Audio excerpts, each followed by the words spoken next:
Instead of being driven around in a tour bus full of 5 days, 4 nights all-inclusive tourists, you might want to rent a car to visit lesser-known post-classic Maya sites in the Pu'uc region.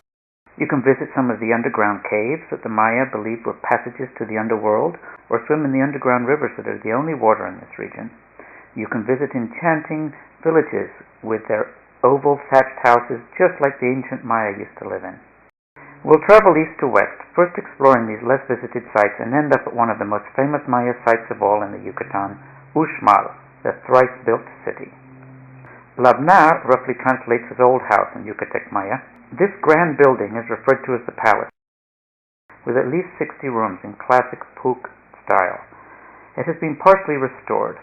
A sakbe, a raised road, connects the palace to these interesting structures. This arch is quite unique in that usually arches are integrated into a building, whereas this one is freestanding. It would have been the entrance to this town, which had at least 5,000 inhabitants 1,000 years ago.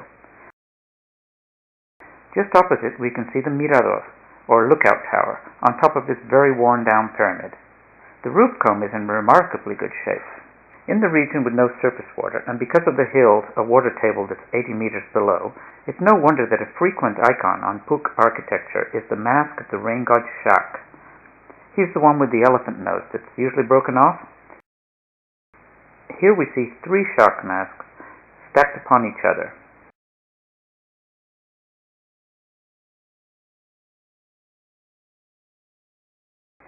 Eyes, nose, mouth, perhaps with water flowing out, and his ear spools, marking him as royalty or a deity. Here are some Shak masks that still have their elephant nose.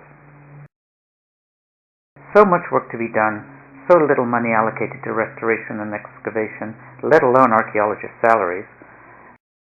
With tourist economics driving the decision-making, it must be very frustrating for archaeologists to watch buildings being restored inaccurately. Moreover, the carvings actually last longer when they're buried. So on one hand, there's great urgency for professional excavation, restoration, protection, and public education, yet some of the forces driving this work are less interested in accuracy and more interested in a spectacle that draws tourists.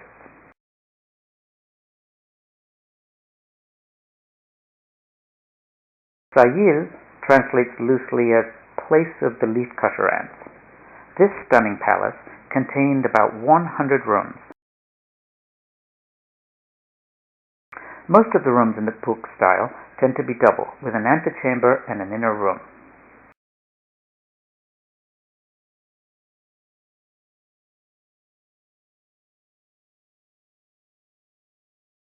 Like Labná, it has a lookout tower with a dramatic roof comb.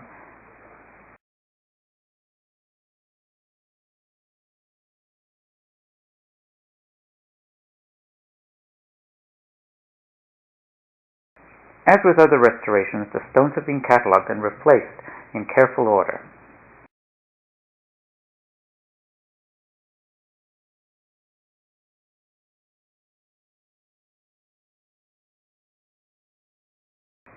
The only way to survive the dry season was by storing water. This the Maya cleverly achieved with underground cisterns called chultunes. Pretty much each household had to have a chultun, and by counting the number of chultunes and extrapolating a household size, it's likely that Sayíl's population exceeded 20,000 people at the turn of the first millennium. This structure is called the Temple of the Hieroglyphics. It needs a lot of work. Of particular interest are the glyphs around the frame of this doorway.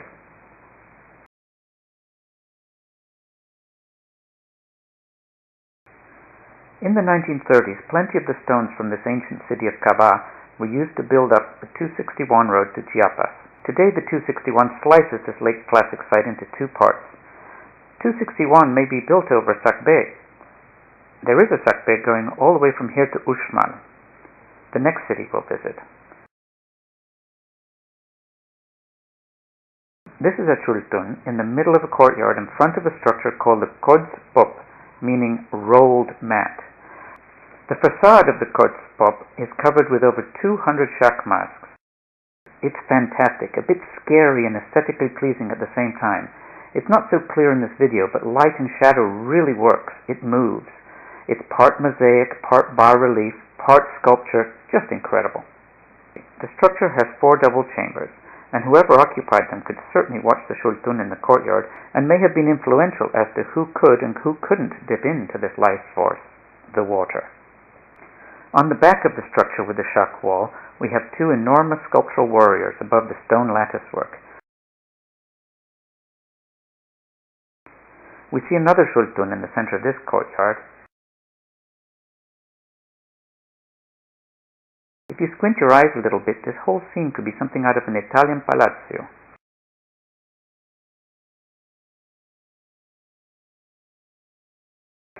Okay, now we're back on the tourist grid. Lots of people here.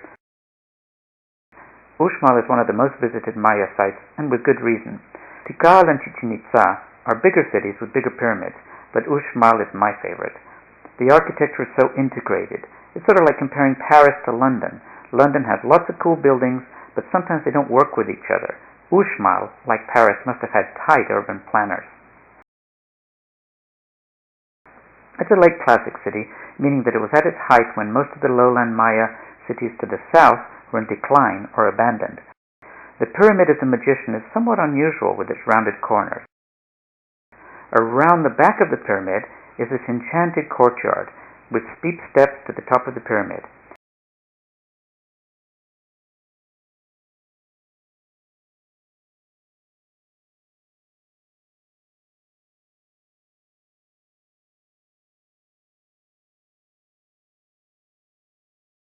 Here we see more shaft masks ascending the steps.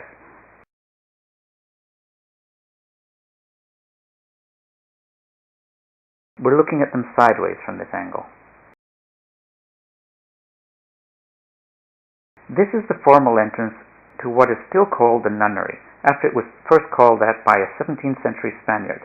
You can see why he would have made this mistake. There are 16 rooms in this structure. Each one has a thatched roof above its doorway, surrounded by a lattice pattern.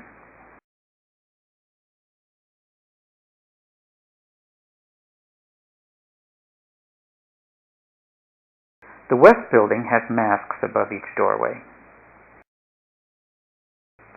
The north building sits higher than the others in this quadrangle, but you can see how it's horizontally aligned.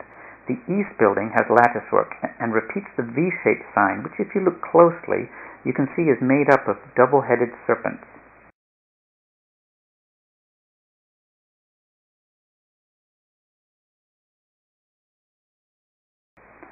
Up the hill we come to this double jaguar, which sits below the structure called the Governor's Hall.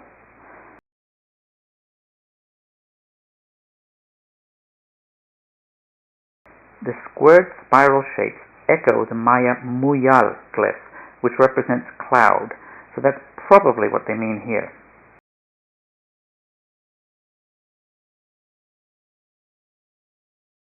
As we look over the city, this building in the foreground is called the House of Turtles. The 3 stars that we call Orion were the turtle to the Maya, the 3 celestial hearthstones. Let's go back to the view of the city, the nunnery quadrangle, and finish with the Pyramid of the Magician.